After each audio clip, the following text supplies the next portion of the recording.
Dua perempuan itu bertemu bukan untuk memperbincangkan hal-hal negatif, melainkan mereka berbagi sukacita dan pergumulan hidup rohani mereka.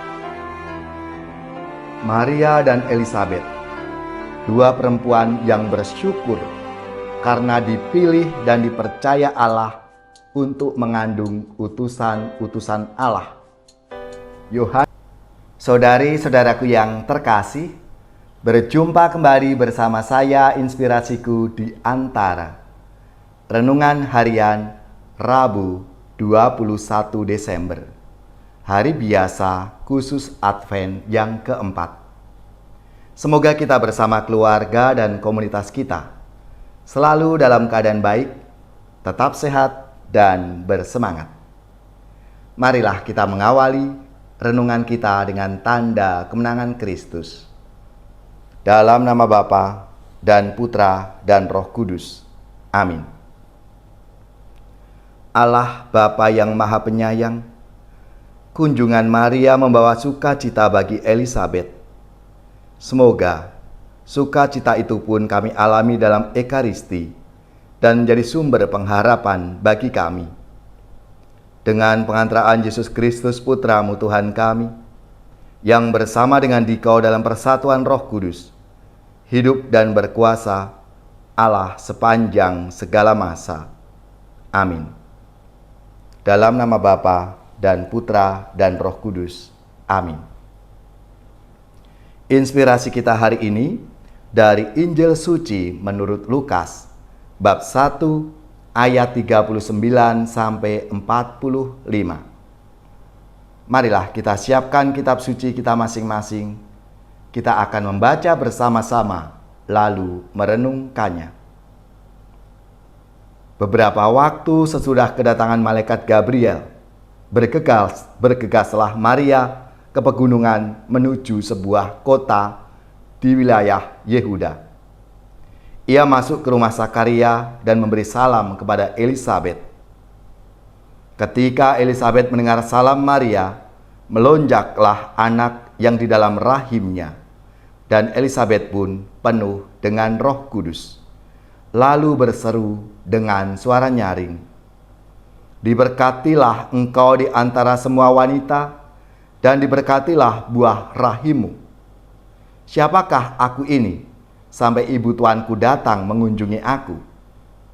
Sebab sesungguhnya ketika salammu sampai kepada telingaku, anak yang di dalam rahimku melonjak kegirangan.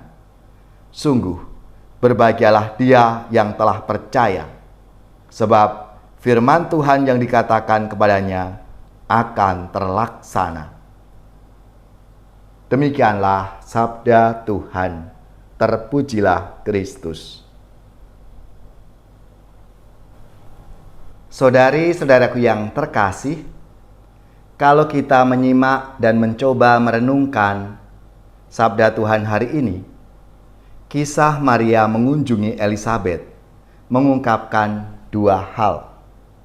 Yang pertama, Maria ingin mengungkapkan kebahagiaan dan rasa kasihnya kepada Elisabet, yang juga mengalami kasih karunia Allah.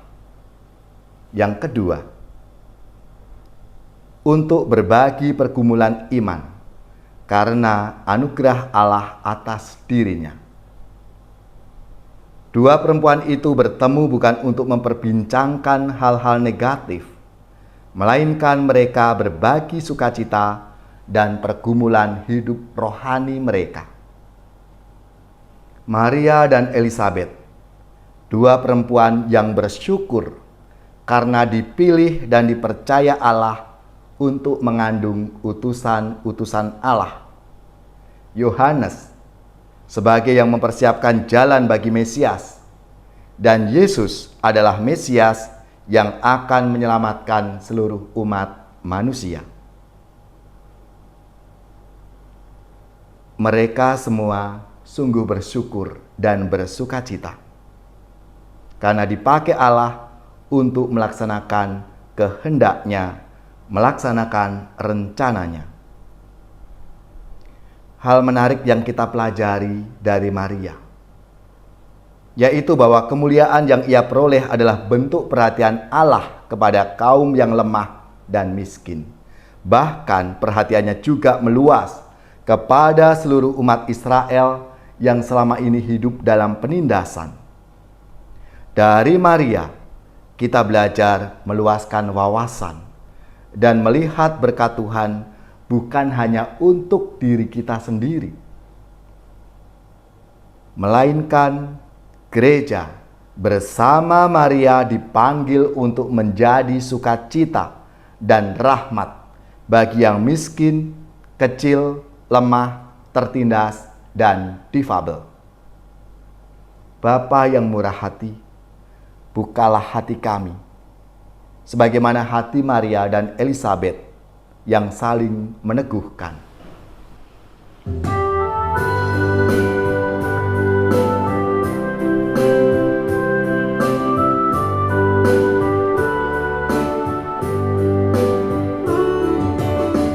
Makhluk semua, pujilah Tuhan kita.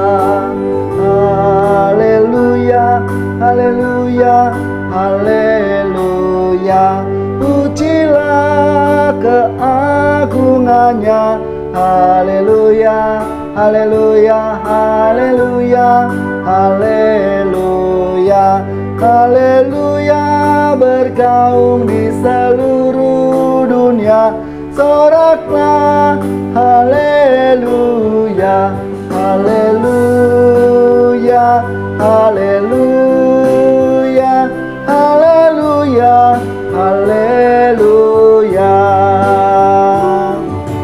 Nyanyilah bersama dengan iringan suling. Haleluya, haleluya, haleluya.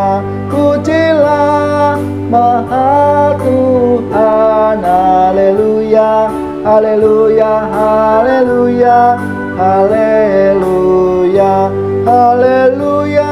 Bergaung dan merdu suaranya, soraklah haleluya, haleluya, haleluya, haleluya, haleluya, haleluya, haleluya, haleluya, haleluya. Saudari-saudaraku yang terkasih, marilah kita mengakhiri renungan kita dengan mohon berkat Tuhan, dan kita akan menerima tugas perutusan. Marilah kita siapkan hati kita untuk menerima berkat-Nya. Semoga saudari-saudara sekalian, keluarga-keluarga, komunitas kita, orang-orang yang kita doakan, mereka yang sakit, yang menderita, seluruh tugas, belajar, pekerjaan, usaha, serta karya pelayanan kita dibimbing, dilindungi dan diberkati oleh Allah yang Maha Kuasa, Bapa dan Putra dan Roh Kudus. Amin.